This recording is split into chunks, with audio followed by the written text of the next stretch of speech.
Hi friends, கடலில் நடக்கிற 3 மர்மமான விஷயங்களை பற்றி இந்த வீடியோவில் பார்க்கலாம். ஃபஸ்ட்டு பார்க்க போகிறது cancum மியூசியம்.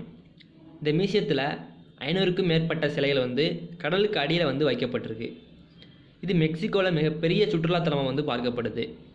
எதனால் கடலுக்கு அடியில் இந்த மியூசியம் வைக்கப்படுது அப்படின்னு பார்த்தோம்னா, மெக்சிகோ கடல் பகுதியில் ஒரு சரக்கு கப்பல் போய்கிட்டு இருக்கும்போது அதில் டேமேஜ் ஆகி கடலுக்கு அடியில் மூழ்கிறது.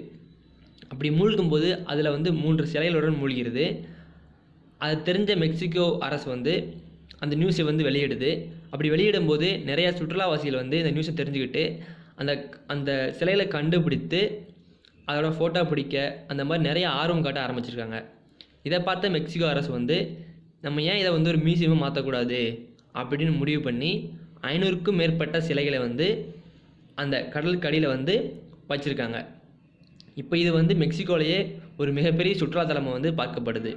அடுத்து இரண்டாவதாக பார்க்க போகிறது தி ப்ளூப். இந்த இடத்துல நீங்கள் 30 நிமிஷத்துக்கு மேலே இருந்தீங்க அப்படின்னா உங்கள் காது 2 செயலிழக்காமல் போய் உங்கள் உயிருக்கே கூட ஆபத்து ஏற்படும். இந்த இடம் யூஎஸில் இருக்கிற ஒரு கடல் பகுதி. அப்படி இந்த இடத்துல என்னதான் நடக்குது அப்படின்னு பார்த்தோம்னா, மர்மமான சத்தங்கள் உங்கள் காதில் கேட்டுக்கிட்டே இருக்கும் அப்படின்னு சொல்கிறாங்க. இந்த சத்தம் மிருகத்துலேருந்து வருதா இல்லை கடலில் ஏற்படுற சத்தமா அப்படிங்கிறது தெரில. ஆனால் நீங்கள் 30 நிமிஷத்துக்கு மேலே இருந்தீங்க அப்படின்னா உங்கள் உயிருக்கு கண்டிப்பாக ஆபத்து ஏற்படும் அப்படின்னு சொல்கிறாங்க. இந்த சத்தம் இன்று வரைக்கும் ஆராய்ச்சியாளர்களால் கண்டுபிடிக்க முடியாத ஒரு சத்தமாகவே இருக்குது. அடுத்து மூன்றாவதாக பார்க்க போகிறது கிறிஸ்ட் அபிஸ். கிறிஸ்ட் அபிஸ் அப்படிங்கிறது இத்தாலியில் ஒரு கடல் பகுதியில் இருக்கிற ஒரு ஜீசஸோட சிலை. இந்த சிலை நியூயார்க்கில் இருந்து இத்தாலிக்கு கிஃப்டாக கொடுக்கப்பட்ட ஒரு சிலை அப்படின்னு சொல்லப்படுது. 1952ஆம் ஆண்டு இந்த சிலை கடலுக்கு அடியில் வைக்கப்பட்டு வழிபடப்பட்டு வந்தது.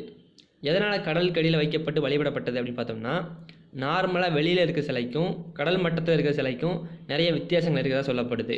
கடலுக்கு அடியில் இருக்கிற ஜீசஸை வழிபடுறதுனால நிறையா பலன்கள் கிடைக்குது அப்படின்னு இத்தாலியன் மக்கள் எல்லாருமே சொல்கிறாங்க. இது உங்களுக்கு பயனுள்ளதாக இருக்குன்னு நினைக்கிறேன். அடுத்த வேளையில் சந்திக்கலாம். வணக்கம், ஜெய்ஹிந்த், பாய்.